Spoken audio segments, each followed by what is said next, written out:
Sejam todos muito bem-vindos a mais um episódio do podcast Além do Câncer. E eu tô aqui com a minha maravilhosa amiga, a Gica. Achou que eu ia te chamar de Virgininha, né? Eu fiquei esperando para dar o esculacho. Gica, seja bem-vinda. Muito obrigada, boa noite, sejam todos muito bem-vindos. E ó, antes da gente começar a conversar aqui com o nosso convidado, que é muito especial, compartilhe este conteúdo com quem precisa ouvir isso, né? O conteúdo, o bate-papo que a gente vai ter aqui hoje.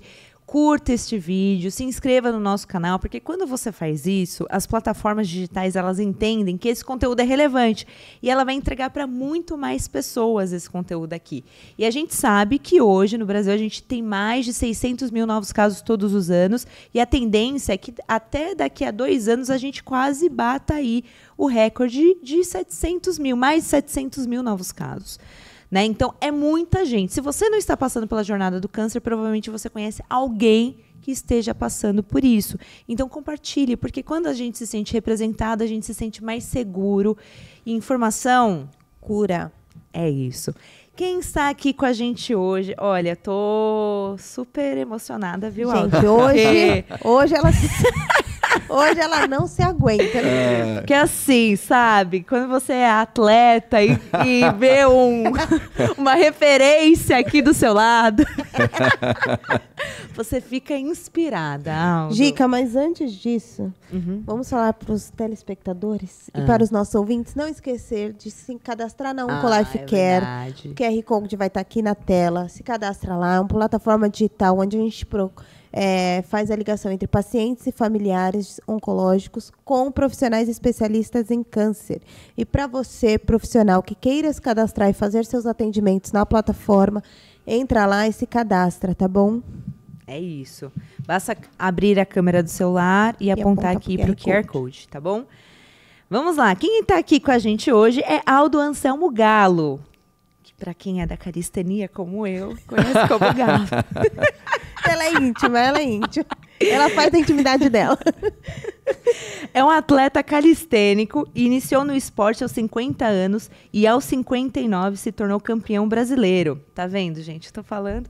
E no ano de 2021 passou por um momento na sua vida onde seu filho Israel teve o diagnóstico de linfoma de Hodgkin.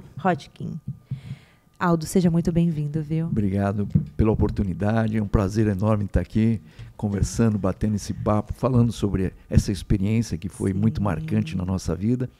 E ao mesmo tempo com a calistênica aqui, ó, que vai participar do campeonato. Isso. E aí com o professor Brito, meu amigão. É isso, ele tá me preparando para isso, Quero ver, hein? Ó a pressão. Já começa assim. Vou estar lá disputando também. Isso aí, Galo. Galo, pra gente começar, você já tinha tido alguma experiência com câncer na família antes do seu filho ser diagnosticado? Não tinha tido experiência com ninguém. Eu era muito pequeno quando o meu avô teve câncer, né? Então não deu para ter essa noção. Mas depois disso não teve ninguém na família, nada que a gente assim tivesse passando por essa experiência. Ele foi a primeira situação. Sim, a primeira e aqui... E a última. Por favor. E como foi essa descoberta do diagnóstico dele? Então, em 2020, né, em setembro de 2020, mais ou menos, ele começou a ter uma febre vespertina. Só que por conta do trabalho, eles achavam que era Covid, porque estava no auge a Covid. Sim. E ele foi fazer todos os exames, aí falou que era Covid e tal, aquela coisa toda. Em outubro, mais ou menos, a gente insistiu para ele, marcamos uma consulta. Você precisa ir, você está emagrecendo muito. A gente viu. E ele morava com você? Não, ele é casado. Tá. Morava na casa dele, tem uma na época a filhinha dele tinha 3 anos. E aí, cara, você está emagrecendo, alguma coisa não está legal, tal, né? E aí marcamos e foi fazer os exames de sangue. Quando veio o resultado, veio para o meu e-mail, porque ele usou o meu e-mail. Eu peguei o e-mail e mandei para minha cunhada. Minha cunhada é médica em Maceió. Aí ela falou assim, olha, tem alguma coisa que não está batendo aí, está tudo muito alterado. Aí nós marcamos o retorno. Ele não tinha nada. Quando nós marcamos o retorno, apareceu uma mancha vermelha aqui e outra no peito. Ele falou, olha, doutor, apareceu essa... Era uma mancha. Aí o médico falou assim, vamos fazer então aí uma punção aí para ver o que é essa mancha, tal, né? Viu a alteração. E aí marcamos aquela punção. E foi ver. E aí, em novembro, deu que era um câncer. Ainda não sabia que tipo, qual, né, tal. Aí mandei para minha cunhada, que é médica de novo, ela falou, Aldo, corre, porque essas coisas, elas evoluem muito rápido. Aí, aonde que nós vamos? Porque você não sabe aonde ir, com quem falar, né?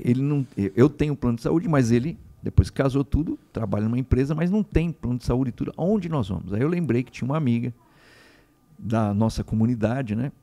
Porque eu sou pastor também, de uma comunidade que passou por lá e ela trabalhava no SUS, num posto de saúde. Aí liguei para ela e falei assim, poxa, está acontecendo isso, qual o caminho? Ela falou, eu estou na regulação, eu não estou mais no posto, mas eu vou te indicar o posto que você tem que ir, que conheço todo mundo e tal. E foi na UPA da Moca, né? E no posto de saúde da Moca, onde ela indicou, e aí começou a fazer os exames para poder pedir a regulação, poder ir a um hospital. Aí o que aconteceu? Elas conseguiram para ele ir fazer um teste em Diadema. Fomos lá no hospital de Diadema. O médico que atendeu, até hoje eu falo isso porque eu tinha vontade de socar aquele médico. Tem uns que só por Deus, assim, viu? Ó, todo com o computador aqui, eu e meu filho lá, todo preocupado, sem saber de nada, de como que funciona, de como que é, né? Tá? Você tem aí um câncer que pode ser um linfoma, vai ter que fazer uma biópsia para ver, tal, não sei o quê. Aí meu filho perguntou, mas o que eu posso fazer? Você pode fumar, você pode beber. Eu olhei pro cara assim, eu fiquei louco, né? Meu filho já tomou aquele susto. Ele falou, daqui 3 meses você volta. Nossa! Não, você entendeu? Aí eu liguei de novo para essa minha amiga, falei, olha, o médico fez isso. A gente vai precisar ir em outro local. Sim. Não tem condição. Aí ela entrou com uma carta para a gente voltar no posto. E essa carta foi parar na Secretaria da Saúde. Nossa. E aí e isso tá rolando, né? Isso foi em novembro, já é dezembro. Aí a secretária da Saúde ligou um domingo em casa e falou assim, olha, o que aconteceu lá no hospital em Diadema? Aí eu contei tudo, ela falou, não, pelo que você está falando, eu acho que não é nada no pulmão. Deve ser algo hematológico, alguma coisa assim. Mas, em todo caso, eu vou tentar alguma coisa para vocês. Aí era de manhã, quando foi no final da tarde, ela ligou de volta, dizendo o seguinte, olha, só tem uma vaga, você não pode faltar, que é no Hospital Santa Catarina, que é uma extensão do Einstein.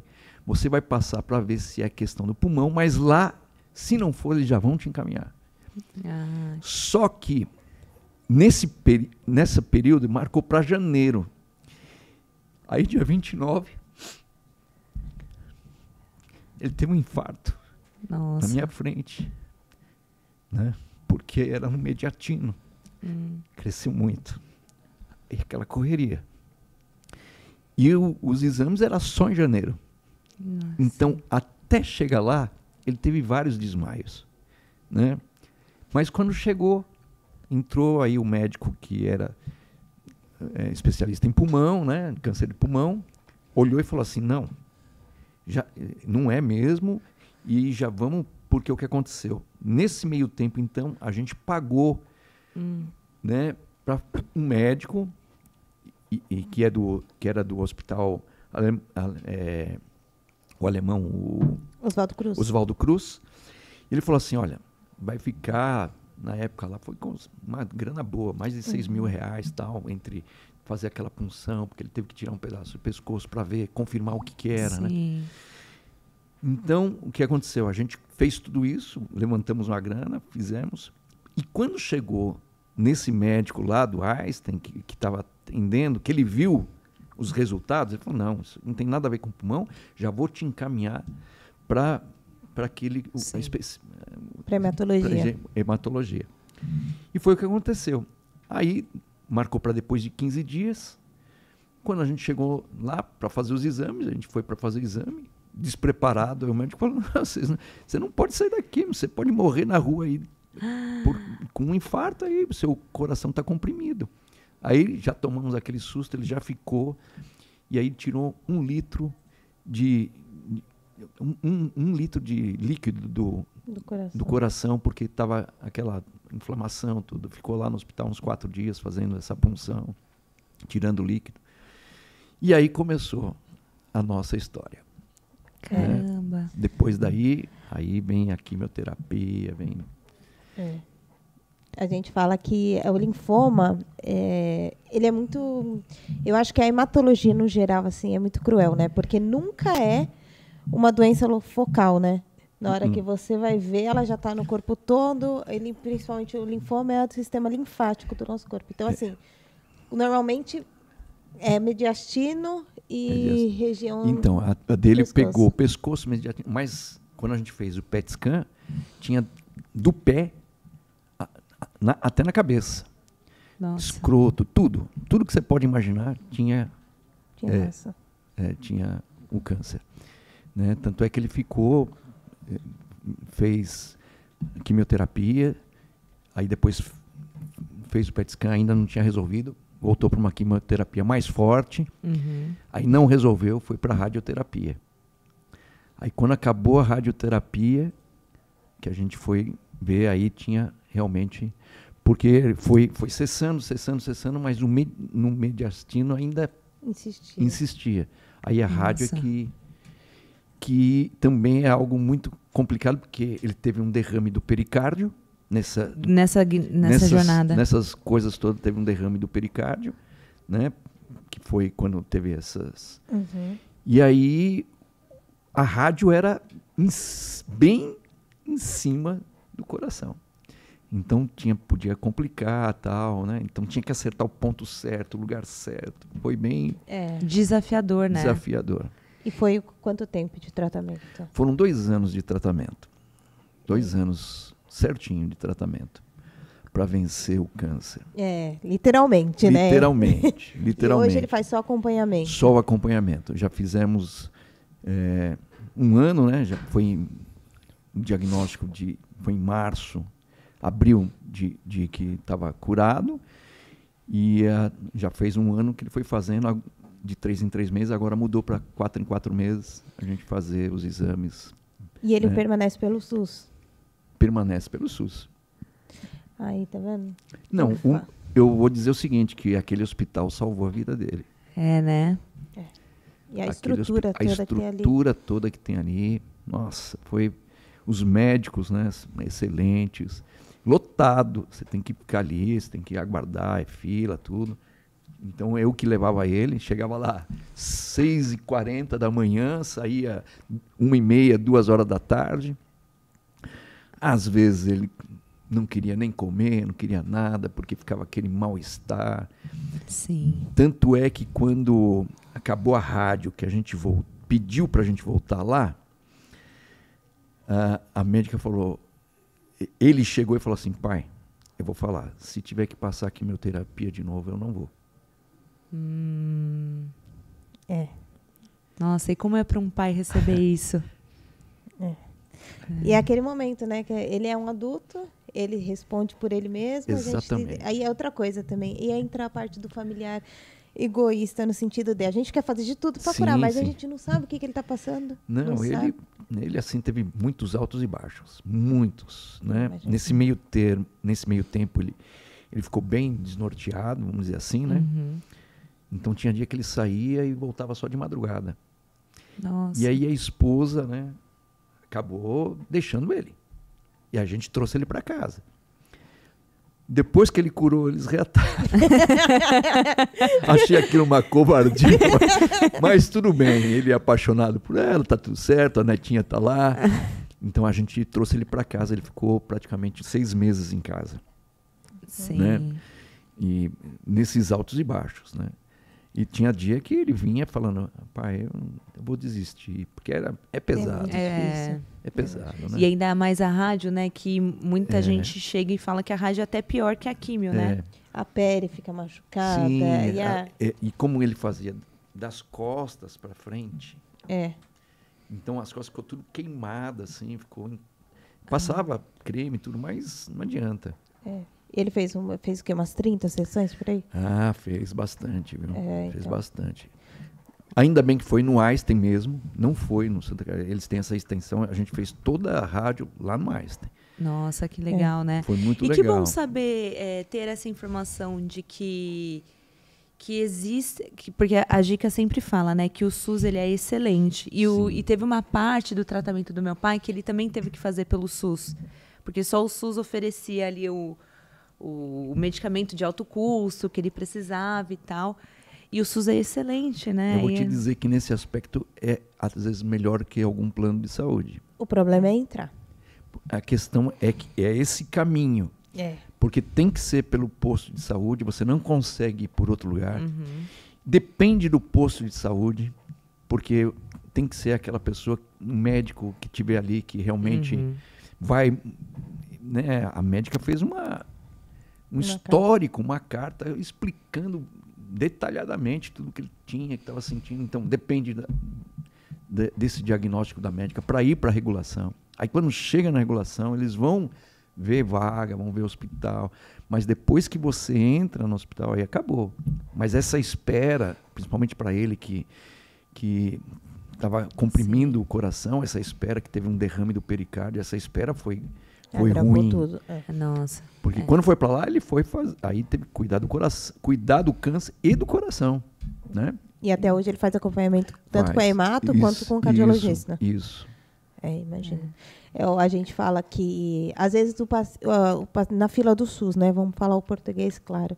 O paciente, ele vem a óbito na espera. Na espera. Que era o nosso medo. Sim. Era o nosso receio, porque cada vez estava ficando mais magro, mais debilitado. Eu tenho um vídeo aqui que ele não conseguia andar. Nossa.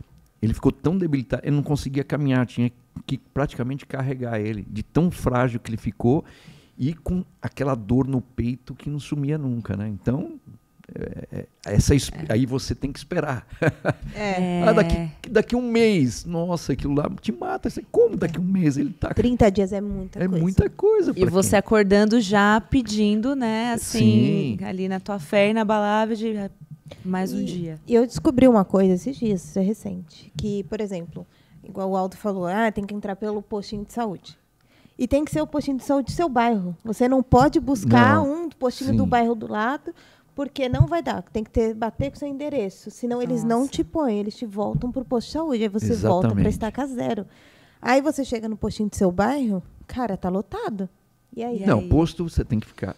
É um caos. Que nós conseguimos que essa amiga nos desse uma carta. Então, quando nós chegamos lá, já foi praticamente e automaticamente atendido pela médica do posto. Sim.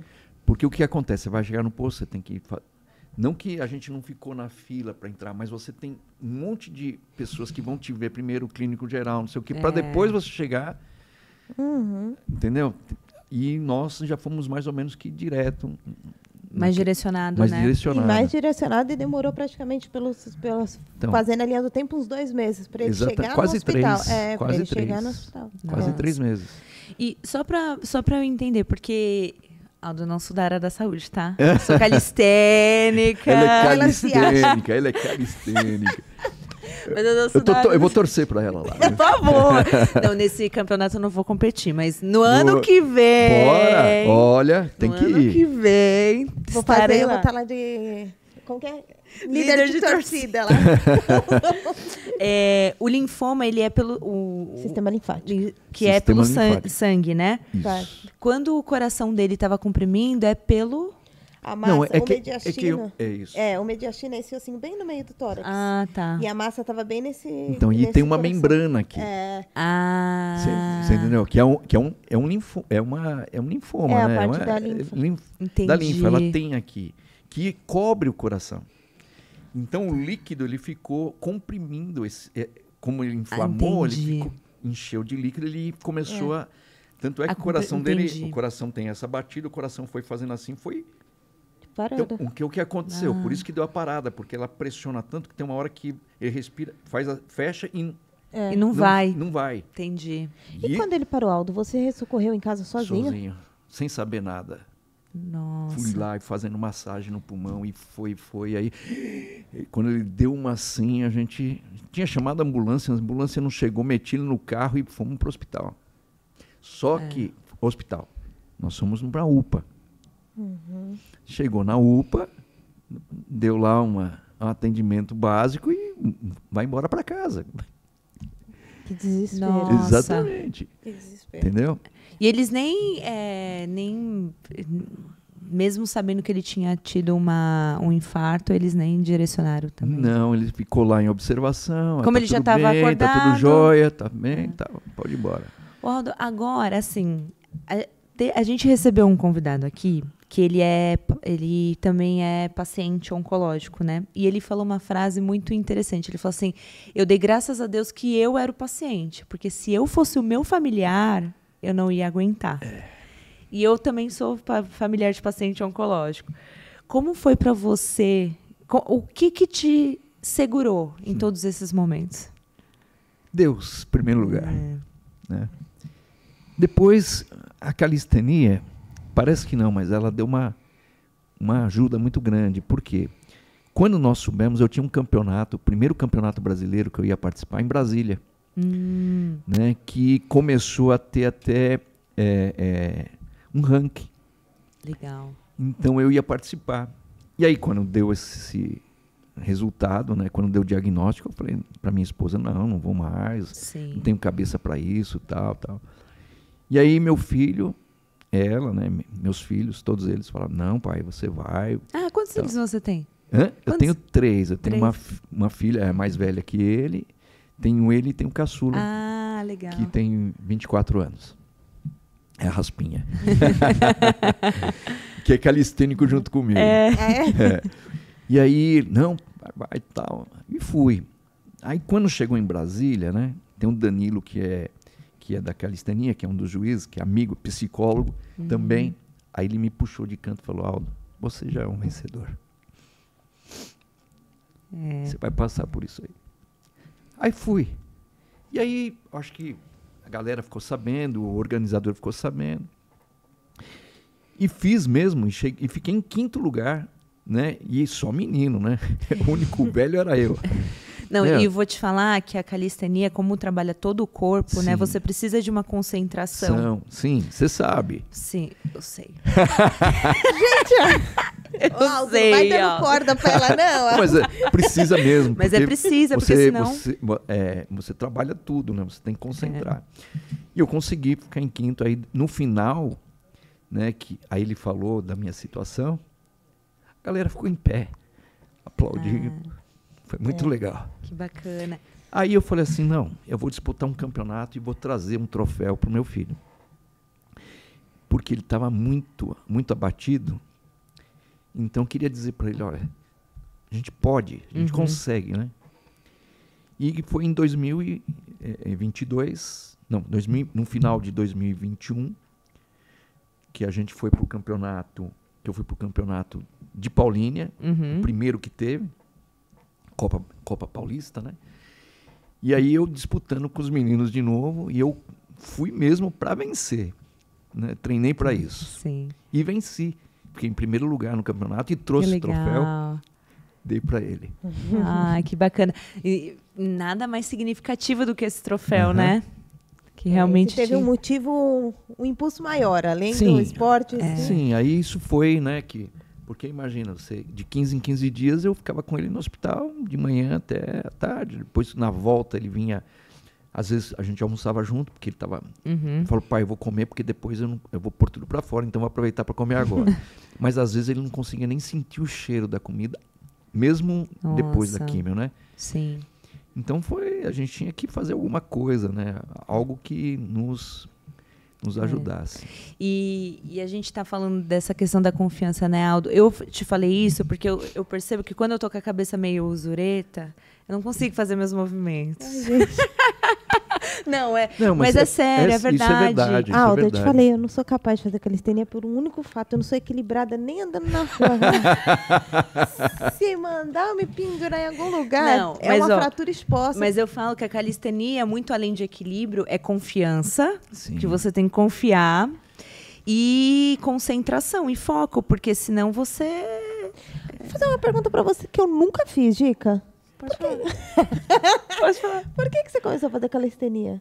Porque foi muito... Tá, pra mim, foi muito, tipo... Comecei.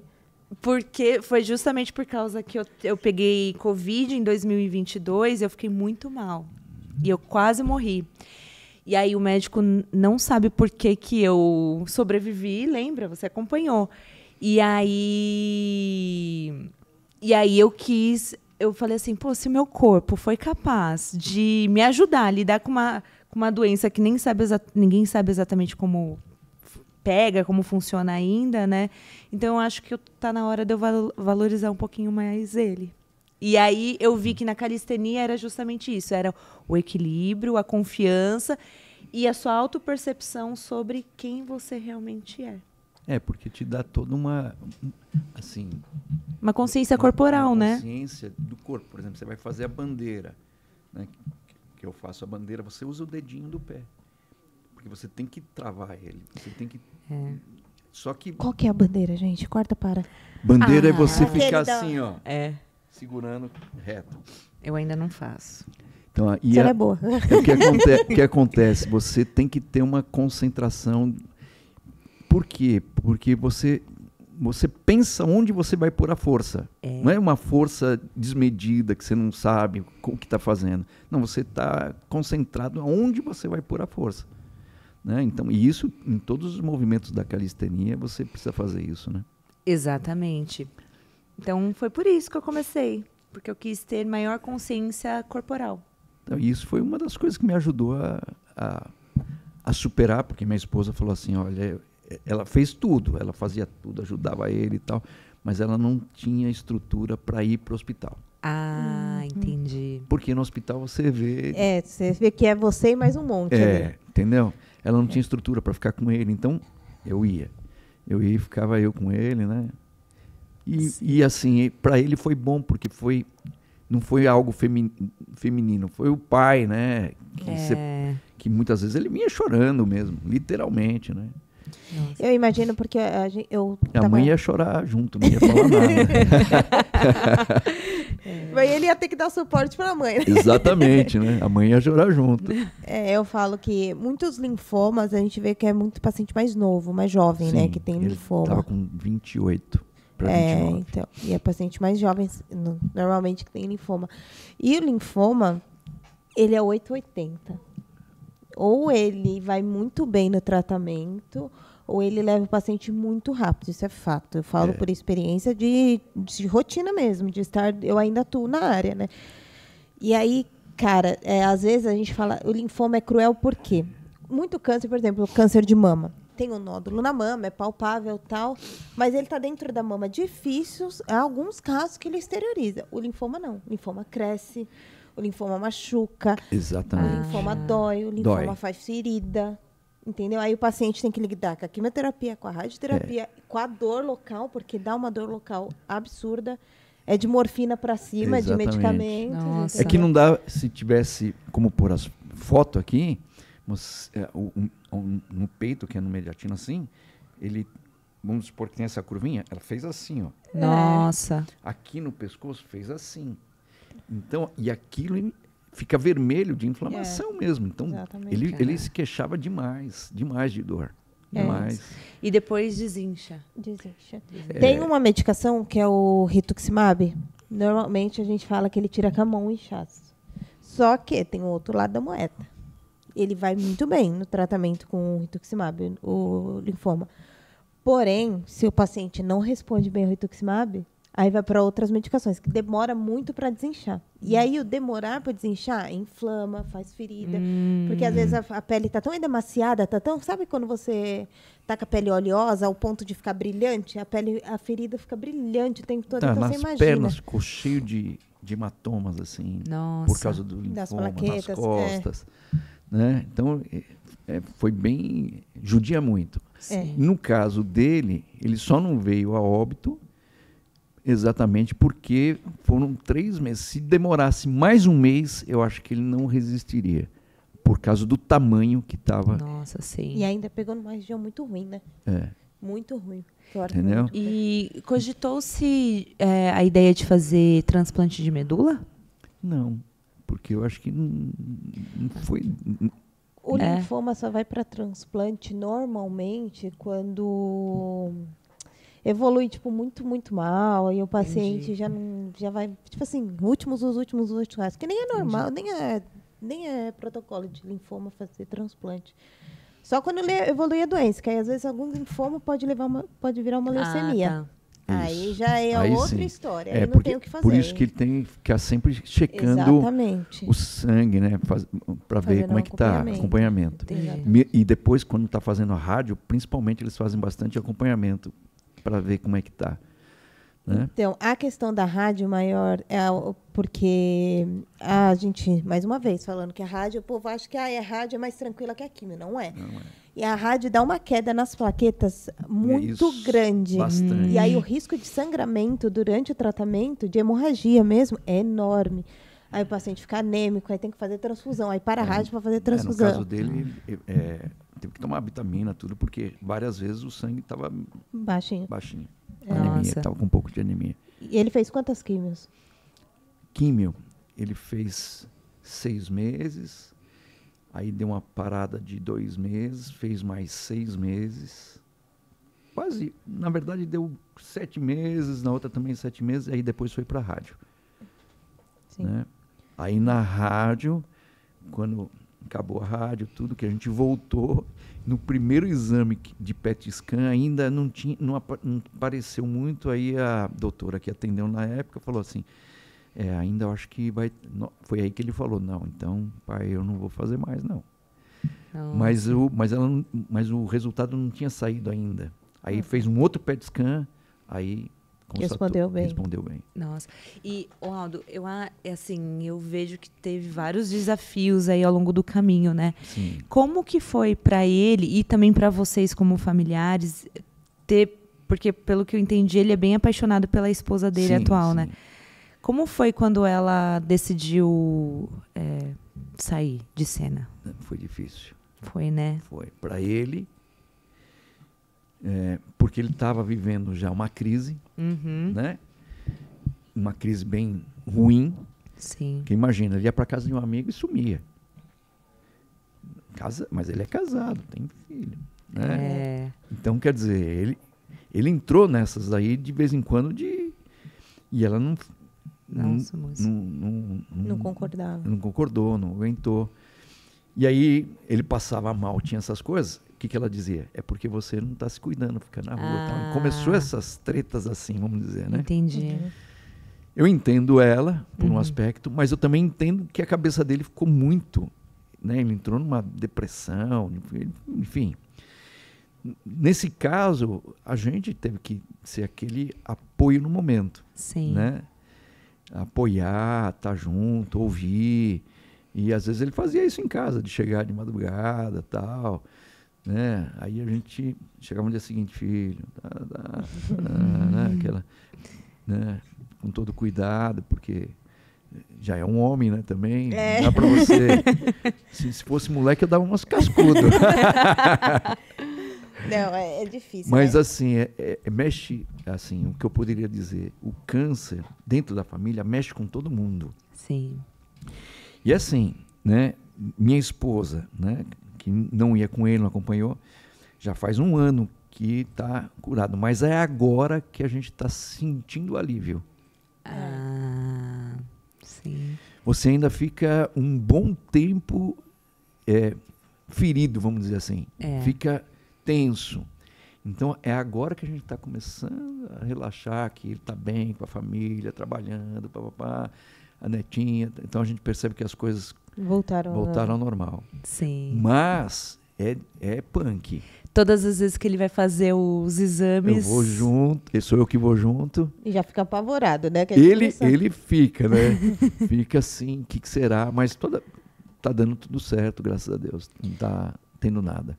O Aldo, e ele teve acompanhamento psicológico durante o tratamento? Então, a gente procurou, mas ele, assim, eu até levei, tem um grupo na comunidade, nossa comunidade, que tem lá pessoas que passam por todas essas situações e tal. Eu levei ele foi foi 2, 3, e eu ia junto e ficava lá. O pai não podia ficar junto, eu ficava esperando. Aí na quarta, pai, hoje eu não quero ir não. Mas vamos. Não, tá bom, filho, beleza. Na quinta, ele, não sei se eu vou de novo. Aí foi mais uma e falou, pai, não quero ir. Sim. Porque mexe muito, mas ao mesmo tempo a pessoa não quer ficar falando toda hora, daquilo toda hora, entendeu? Sim. E você? Eu não passei por isso. Eu fui descarregar a energia na calistenia. No esporte. No esporte. Né? Mas assim, lógico que afetou bastante a gente, sim. né? Você começa a ver, eu sempre disse isso, né? Que a vida ela é um sopro. Que nós não temos ciência do amanhã. O amanhã não nos pertence e não nos pertence mesmo, né? E aí eu escrevo bastante, eu já escrevi isso, que tem 2 dias na semana que não cabe a nós.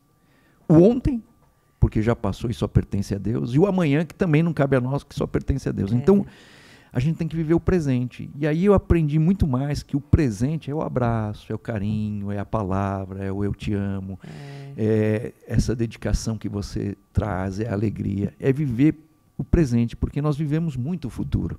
Sim, totalmente. Né? Aquela ansiedade que ela estava vendo você falar ali dos rendimentos, a pessoa está vivendo um futuro o tempo todo. Não é que ela não vai se projetar, não é que ela não vai planejar, não é que ela não vai calcular, não é isso. Mas ela não consegue viver o hoje. Ela não está presente na comida, está comendo sem sentir o sabor, ela não está presente no ambiente, ela está lá, mas não está. Então eu fui aprendendo também com isso a viver um dia de cada vez, porque a vida traz surpresas, né? Então, viver um dia de cada vez. Eu acho que quando a gente... eu me identifico muito com o que você está falando, que quando a gente esbarra ali numa possível finitude da vida, exatamente, a sua vida muda completamente. Não é a sua vida que muda. A sua vida muda também, mas... A maneira de você raciocinar, de você pensar, de você ver, olhar para a vida. Ele muda totalmente. Você começa a valorizar aquilo que a gente não deveria negligenciar, né? Que é o afeto, como você falou, o carinho, as pessoas que estão ao nosso redor. E você sabe que um dos motivos também da calistenia para eu começar a fazer era começar a ter maior percepção do tempo presente. Sim. E o que traz muito, né? Traz. É que... você não... Gente, eu sou corredora Ironman. Homem de 4 quilômetros. Mas é isso mesmo. Então, aí eu fui aprendendo também, nessa caminhada, né? A ter essa percepção da vida, vamos dizer assim, né? Esse olhar diferente. Eu já tinha, mas na prática... É outra coisa, né? Né? É muito bonito, né? A gente fala assim, a gente tem que viver o hoje, não sei o que lá. Mas você vive o hoje mesmo? É que nem na pandemia, que muita gente começou a falar assim, na pandemia a Covid veio para mostrar pra gente que o maior presente é a presença do outro. Passou a pandemia, a galera voltou no ritmo acelerado. Tá todo Mas acho que piorou, Gica. Eu acho que piorou. Eu acho que as pessoas acostumaram tanto a ficar sozinhas. Tem esse outro lado também.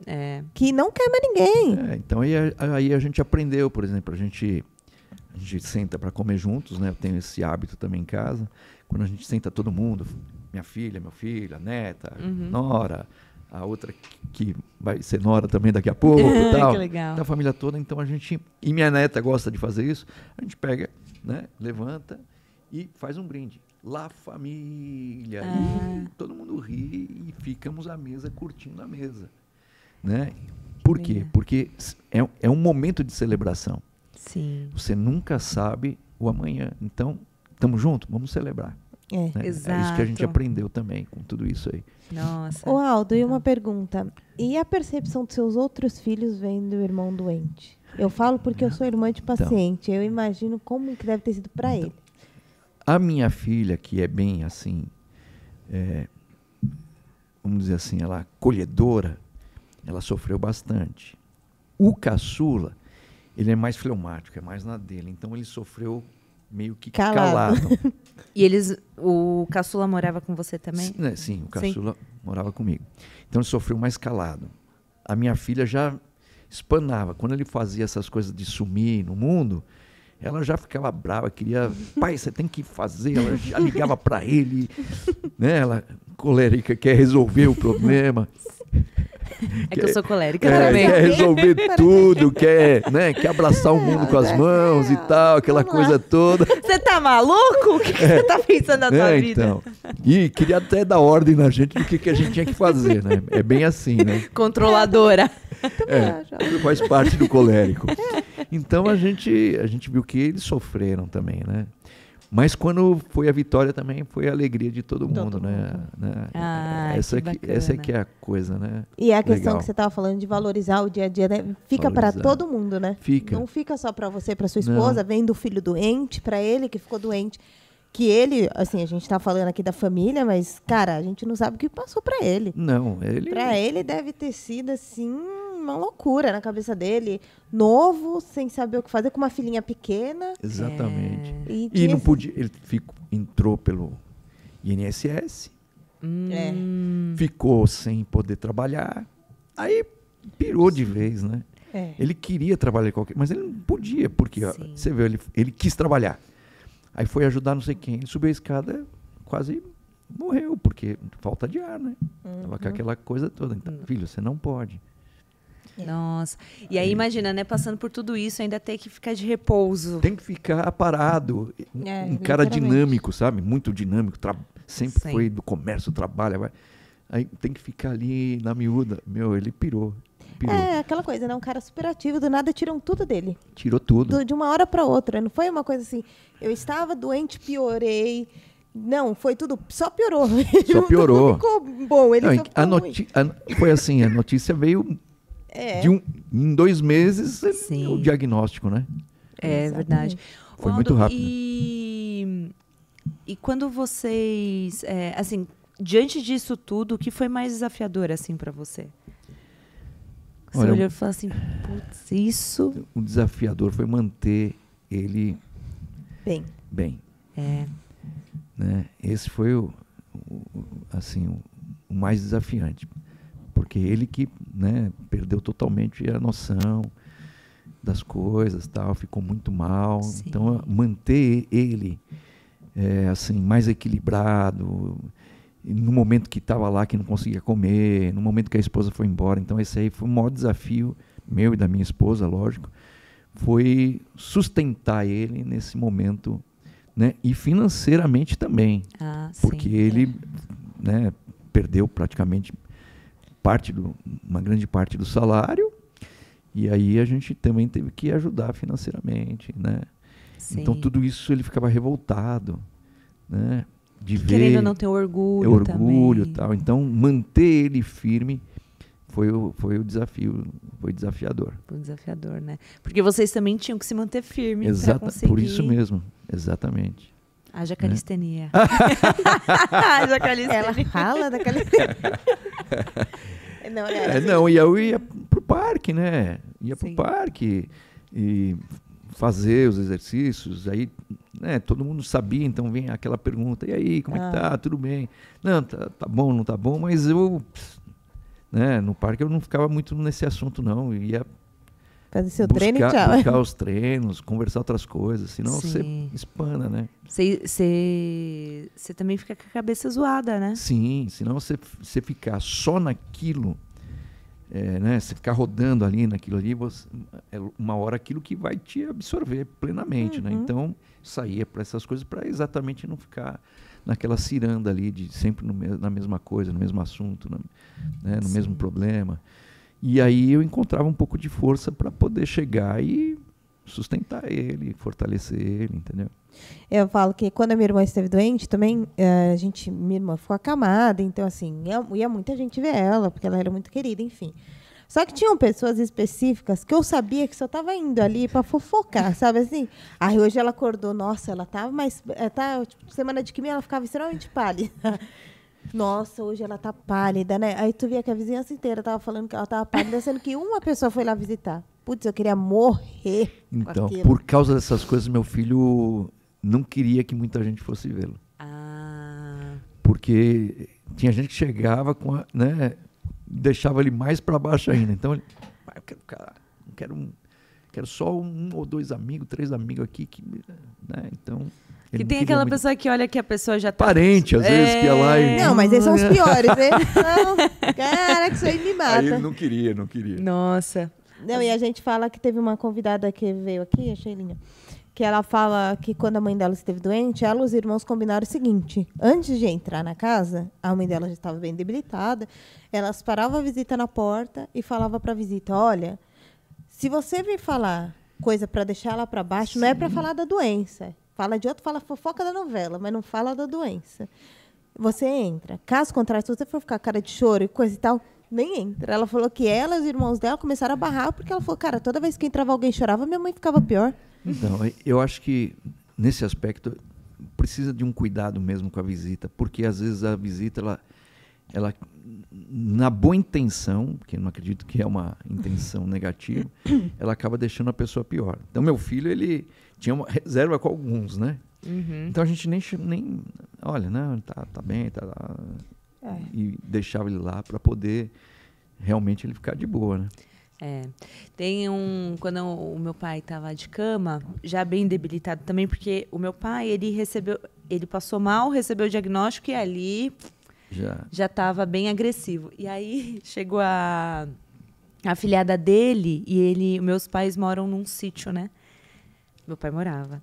Mas ela foi lá visitar ele, quando entrou ele falou assim, padrinho, você não pode beber refrigerante, porque refrigerante dá câncer. Ah, não, então... ele ouviu um monte de coisa. Né? E aí apareceu uma doida lá também, falando, não, fuma umas maconha aí que vai melhorar. Não, apareceu de tudo. Nossa, olha... Você dá uns 2 aí, vai ficar bem pra caramba. Eu lembro, eu fazia mestrado na USP, eu tava na aula ali, com a cabeça fervilhando, que meu pai tava em Tatuí, eu tava em São Paulo. O meu primo apareceu na janelinha da porta. Eu olhei e falei assim, o que ele tá fazendo aqui?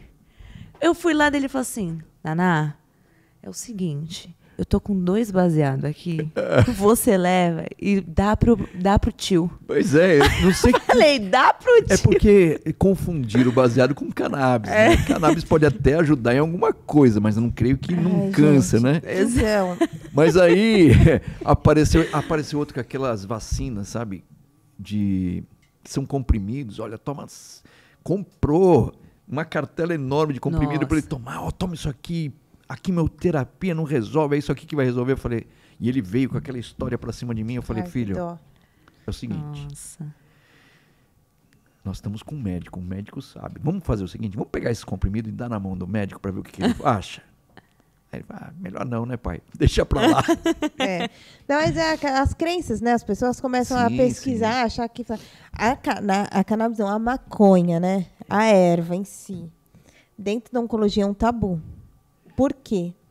Porque os pacientes têm essa crença de que a maconha, o baseado em si, vai diminuir sintomas pós-quimioterapia e tal. E não vai. Muitas vezes vai potencializar os sintomas. A cannabis, a pasta mesmo da cannabis, alguns pacientes que têm neuroblastoma ou algum câncer de sistema nervoso central usam para diminuir o risco de convulsão, Não, até aí tudo bem. Não, então, mas aí o povo acha que é o quê? Vou usar a pastinha. Gente, por favor. Então, mas o pessoal acha que ir lá, pegar um baseado e dar uns 2, aí vai resolver. Vai ficar muito louco, mas, mas resolver não vai, não. Vai ser só pelo tempo do baseado, depois volta tudo. É complicado, né? Porque as pessoas acabam perdendo um pouco a noção da vida. Te ofereceram algum chá? Chá, ofereceram de tudo. Chá casca de graviola? Nem sei que chá que era. Não, toma isso, toma aquilo. Essa questão do refrigerante, de ketchup, que não sei o quê, que leite em caixinha por causa do alumínio. Bom, enfim, apareceu de tudo, né? Todo mundo fala de tudo. Todo mundo sabe tudo, né? Todo mundo sabe tudo. Todo mundo sabe tudo. E você fica assim, meu Deus, como não, eu faço mas ainda essa bem pessoa que ficar quieta? a gente ouviu e... legal, tá ainda bom. bem que é calistenia, né, Aldo? Se fosse boxe... legal, tá bom. Pelo amor de Deus. E ele não faz calistenia com você? Não. Minha filha faz polidense, faz calistenia, o caçula faz... Esse nunca gostou de esporte. Poxa. É o mais alto, ele tem 1,80 m e pouco, é o mais alto, né? Bem, mas ele nunca quis fazer nada de esporte. E quando eles eram pequenos, eu pus ele para jogar futebol no Marcelinho, né? Aí lá no meio do futebol, ele pegando o grilo, no meio do campo, não sei o quê. Aí meus amigos falaram, cara, ele vai ser astronauta. Ele gosta de conversar. O negócio dele é, se ele sentar para ficar conversando com as pessoas, ele passa a noite inteira.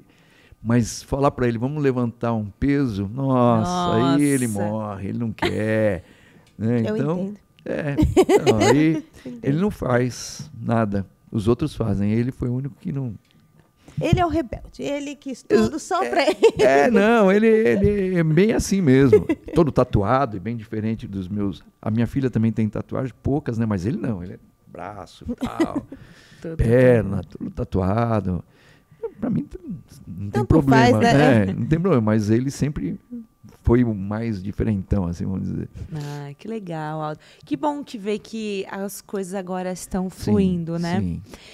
Aldo, se você tivesse algum conselho para quem está nos assistindo ou vendo, qual era o conselho disso tudo que você daria? Primeiro, acolher. Né? Não tem como, você tem que acolher. Quando chorar, deixa chorar. Quando esbravejar, deixa esbravejar. Porque não tem o que você fale, não, você não pode ser assim, não pode fazer isso, não pode sentir isso, não tem como. Então, para mim, o que eu poderia deixar é o acolhimento, é abraçar mesmo, em todos os sentidos, né? Sim. Abraçar, estar junto, né? E eu acho que isso transmite segurança, transmite amor e dá sobrevida, entendeu? Esse tipo de acolhimento. Então, se eu puder deixar alguma coisa para alguém, acolha, né? Abraça, quando estiver mal, não fique falando, não pode, deixa ficar, né? Só abraça, é isso.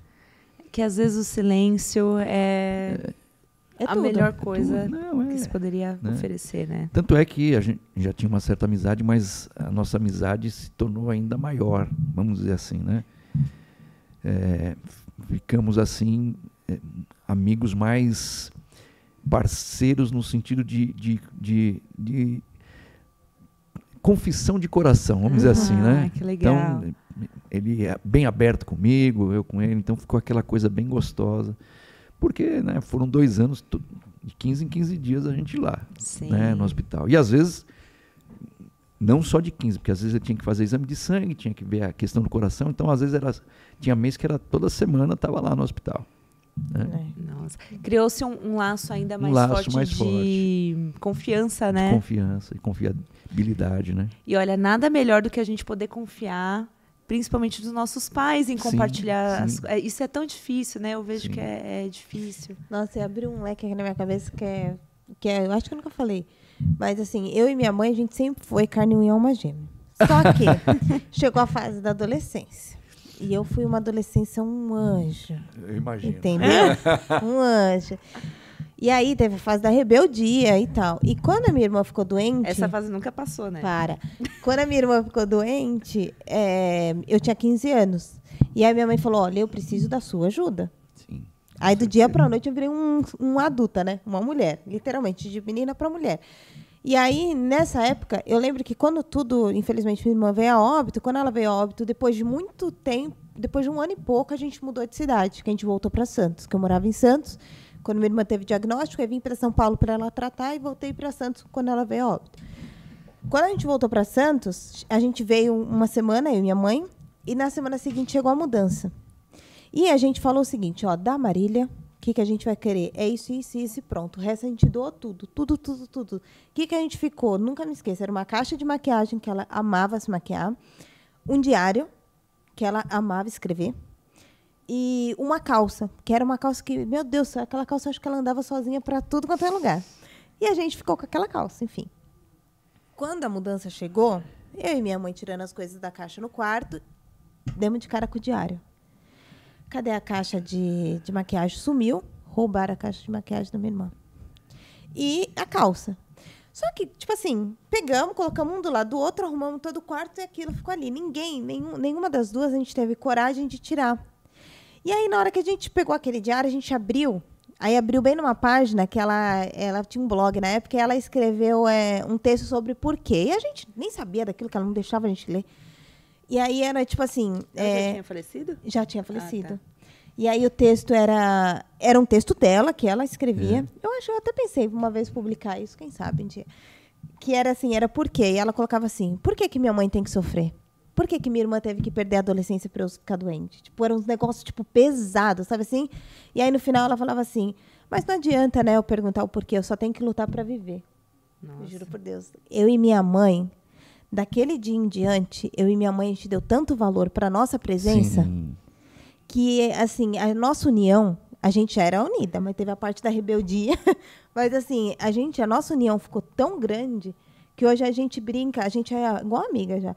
A gente liga uma para outra todo dia. Se a gente não se falar todo dia, a gente endoida. E às vezes ela manda um oi de madrugada, achando que eu vou atender. Mãe, não. Me respeita. Porque ela trabalha à noite, ela é enfermeira também. Ela acha que eu vou responder ela, porque não, né? E aí, todo dia a gente conversa e eu falo, a união que a gente criou de uma situação tão ruim que a gente passou é bizarro, né? É bizarro. Rubens Alves diz o seguinte, que vivemos... Já faleceu, né? Mas ele fala o seguinte, ninguém ouve ninguém. Não, é real. Então, eu sempre esqueço isso. A melhor coisa é você ouvir, mas ouvir o coração da pessoa. Porque ela está falando, você tem que prestar atenção, porque você está ouvindo o coração também. E essa questão de ouvir foi que meu filho vinha falando, e eu ouvia tudo primeiro, para depois falar algo. O problema é que as pessoas estão falando e você já está pensando no que você vai responder e aí acaba não ouvindo mais. Então, uma das coisas que é muito necessária nos dias de hoje para todo mundo é alguém que te ouça. Uhum. Ouça sem criticar, sem julgar, sem condenar. Ouça de verdade. Então, a pessoa que está passando por um câncer também precisa ser ouvida. Exato. E no caso da minha irmã, por exemplo, o que mais surpreendeu a gente desse texto foi o tempo todo da doença dela, que ela esteve tratando. Ela era a pessoa que você falava que você só sabia que a Marília estava doente porque ela estava careca, na semana da químio estava pálida e porque, infelizmente, ela parou de andar, então ela andava de cadeira de roda. Ponto. De resto, era super alto astral. E quando a gente leu isso, a gente falava, cara, quanto tempo que ela sofreu calada? Então... Quanto tempo que ela guardou aquilo porque ela não queria que a gente sofresse por ela. Entendeu? Tanto que eu lembro que para começar a fazer terapia, porque a médica falou, cara, ela precisa de acompanhamento psicológico. A psicóloga foi 3 dias em casa, ficou sentada do lado dela, ela não falou nada. Ela falou, eu não quero, porque ela tinha medo de se abrir e a gente saber. Aí teve um dia que a psicóloga falou assim, Marília, não tem problema, vou ficar aqui, se você quiser falar, tá bom, senão a gente assiste a novela. Aí eu acho que teve um dia que ela estava no auge, assim, aí ela começou a soltar. A psicóloga, lógico, não falava pra gente que elas conversavam, mas só falava, hoje foi positivo, hoje ela não quis falar tanto. Então, assim, foi muito... A Marília, eu acho que ela só... O seu filho... vamos fazer uma metáfora aqui. Seu filho andava, então ele podia correr. Sim. A Marília não tinha pra onde correr. Então a psicóloga ficou ali. Acho que foi muito na insistência que ela falou. Mas o bom é que eu, né, nessas caminhadas com ele, imagina que a gente mora na Zona Leste, ali no Anália Franco, e eu ia com ele até o Einstein, no Morumbi. E voltava. Então, a caminhada era longa de trânsito. Ou então até o Santa Catarina, que é lá no Jabaquara também, para lá do Jabaquara, também outra caminhada, e sempre com trânsito. Então eu tive bastante tempo para ouvi-lo, né? Porque às vezes ele não aguentava, ele desabafava, ele falava. E querendo ou não, era um momento só de vocês só dois mesmo. Então assim. eu deixava ele... Né? Ali não tinha nenhum perigo de alguém estar ouvindo. Não, né? E eu não, assim, nem para a mãe dele, ele sabe que nem para a mãe dele eu contava. Porque senão aí ela ia entrar em parafuso junto com ele. Tadinho. É verdade. Não, a gente fala, mãe é mãe, né? O sentimento é mais forte, vamos dizer assim, né? A emoção é mais forte. E a gente é mais sensível, né? Menos a Virgínia, que ela é mais bruta. Deus. Aldo, muito obrigada por estar aqui. Eu que agradeço pela oportunidade. Infelizmente, o nosso episódio já está acabando, mas olha, com certeza a gente vai te chamar mais vezes aqui. Tá bom, quando eu for participar do campeonato, aí eu te chamo. Na veia. Aí eu te chamo pra você ver como é que eu tô. Mas eu agradeço mesmo a oportunidade de contar a história, né? Daquilo que a gente passou, daquilo que a gente vivenciou e daquilo que a gente superou. E podemos hoje trazer isso para a galera toda aí. Um abraço. E a gente fica muito feliz de você estar aqui, porque a sua história com certeza vai inspirar outras pessoas que estão nos assistindo, nos ouvindo. E nada melhor do que se sentir representado, né? De falar que nem você lá atrás falou assim, a gente não sabia para onde ir. Não. Então, nada melhor do que alguém olhar e falar assim, putz, funcionou para ele, então vou tentar também, vou ir por esse caminho. Exatamente. Né? Gica, palavras finais? Muito obrigada, Aldo. Fico muito feliz de saber que seu filho está bem. Sim. E vai ficar, tá? Acabou. Ele fala que ele já passou tudo que a gente ia passar em 2 anos. Chega. Exato. Chega. Fico muito feliz. Muito obrigada por ter vindo, participado aqui com a gente. E promete para eles, fala assim, que você vai correr meia maratona com Aldo. Olá. Vou correr meia maratona com Aldo. Vou levá-la para correr comigo. Meia maratona, hein? Aldo, pode ser daqui eu ia mostrar as medalhas aqui, acabei esquecendo. Mostra as suas também. Eu não tenho? Pessoal, se você gostou desse episódio, que foi um baita de um episódio, não deixe de curtir, de compartilhar. De novo, os novos casos de câncer estão aumentando todos os anos. Se você não está passando pela jornada do câncer, provavelmente você conhece alguém que está. Se você não conhece ninguém que esteja passando por isso, então talvez você não esteja ouvindo as pessoas que estão ao seu redor ou tendo aquele olhar mais cuidadoso com quem está dentro da sua rede de apoio. Então compartilhe com as pessoas, porque informação cura, tá bom? Muito obrigada. O Aldo falou aqui da importância de se conectar com profissionais especialistas em oncologia, né? A gente tem uma plataforma, que é a plataforma da Oncolife, o QR Code está aqui. E a plataforma faz a conexão entre pacientes oncológicos e profissionais especialistas em oncologia. Mas não só isso, a plataforma cria toda uma experiência para auxiliar na sua jornada do tratamento do câncer. Tem telemedicina, você pode subir os seus documentos lá, né? Os profissionais, eles conseguem interagir entre si para construir uma jornada cada vez mais direcionada para você, paciente ou familiar de paciente oncológico. Tá bom? Muito obrigada pelo episódio de hoje, Aldo. Muito obrigada de novo, viu? Novamente. Um grande beijo e até o próximo episódio.